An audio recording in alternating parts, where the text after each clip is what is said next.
Hey guys, Sean here. Welcome to the F1 Word and to my qualifying report for the Monaco Grand Prix. It is one of the most exciting qualifying sessions to watch of the year, and from a driver's perspective, it is probably the most important session of the season. On that note, let's start by having a look at our pole sitter for tomorrow's race, and it was Daniel Ricciardo in his Red Bull, who delivered an incredible flying lap. Absolutely fantastic to watch. If you haven't seen it, go and look for it. It is fantastic. He delivered a 1:10.810 and pretty much delivered what we expected having watched him through practice. A flawless weekend for the Aussie so far. As you can see there, he will start on the Hypersoft tyre, which was mirrored by the rest of the top 10, as you're going to see now as we take a look at the rest of the results. It was Sebastian Vettel in second place in the Ferrari, just over 2/10 behind the Red Bull. Lewis Hamilton in third. I think he'll be happy with that, especially when you consider where Mercedes were expecting themselves to be. Kimi Raikkonen there in P4 for Ferrari, just ahead of Valtteri Bottas. Great session for Esteban Ocon, 6th place for Force India, who do look pretty decent this weekend. Fernando Alonso into the top 10 in 7th place. He's not going to be my one to watch this week, but do keep an eye on him. If things get a little bit interesting ahead, he could be on for a podium. You never know, but he will need some luck. Carlos Sainz in 8th place ahead of the second Force India of Sergio Perez. And Pierre Gasly, a great session from him and a great lap as well, P10. Nico Hülkenberg will start in 11th place for Renault, just ahead of Stoffel Van Dorn in the McLaren. I think he will be disappointed with that. Sergei Sirotkin deserves a lot of credit for 13th place. He's looked good all weekend, to be fair to him, and that has genuinely surprised me. Charles Leclerc on home turf in 14th place. Again, another one who's been pretty flawless all weekend. Haas certainly do not look particularly brilliant this weekend. Romain Grosjean in 15th. The Frenchman will also get a 3-place grid drop after causing that accident in Spain. Hartley qualified 16th, will start 15th, but should be much higher up. Both of his laps were compromised, and he wasn't happy about that, but that is Monaco. That is the way it goes. Traffic is always an issue. Marcus Ericsson will get promoted 1 place, but he qualified in 17th. Lance Stroll, another miserable day for him. He has not been happy all weekend, and he's been absolutely nowhere near his teammate. Kevin Magnussen just confirming there that Haas are struggling in 19th place, and Max Verstappen did not set a time and will start last, possibly even from the pit lane. And I guess really in terms of talking points, that is the only place to start.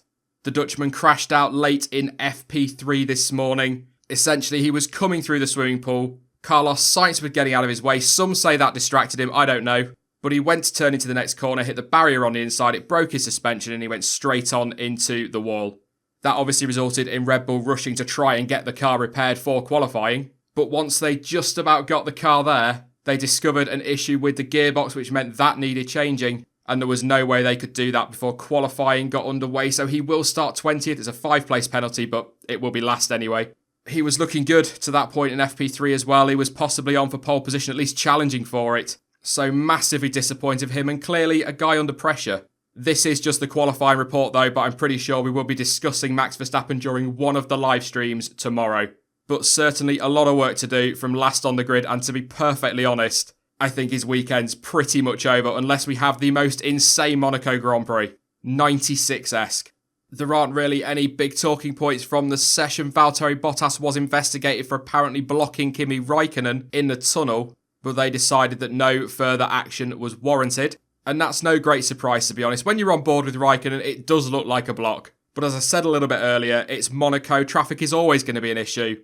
And as frustrating as it will be for the likes of Raikkonen or Hartley as well, there has to be a little bit of slack in Monaco. It's not like, say, Russia, where you've got plenty of space to get out of the way. There is often pretty much nowhere to go. Also, in terms of strategy, there's not really a lot to talk about inside the top 10. As you saw there, everybody's starting on the Hypersofts. Mercedes did try to go on the Ultras, but they were nowhere in terms of pace, and that gamble certainly did not pay off for them. They were pretty quick to switch back to the Hypersoft tyre. But for me, a guy that holds the aces in many ways, not for the win or a podium, but certainly for some decent points, is Nico Hülkenberg. And that is why I have made him my one to watch for tomorrow's race. It might be a bit of a surprise given that he was outperformed by his teammate quite comfortably, in terms of position at least, but only 2/10 between them really. But he does get the free choice of tyre to start the race on tomorrow, which means based on what we saw in terms of tyre wear over practice on Thursday, he's going to be able to run longer than those ahead of him on the Hypersoft tyre, and that could give him track position. The only problem, I guess, is that the field spread in Monaco is usually quite big, and that may well count against him. But a good start, possibly getting the mix with Gasly and Perez ahead of him, he could be sitting pretty for some decent points. And that's why I'm going to go with him as my one to watch, but other drivers to keep an eye out for, obviously Max Verstappen. I'm not quite sure what he's going to do from 20th, but you never know. Fernando Alonso deserves a shout as well, and so does Esteban Ocon. And if I'm going to be talking Hülkenberg and the free choice of tyre, we need to throw Stoffel Van Dorn in there as well. If he can jump Nico off the line, he could be in with a shout for some good points as well.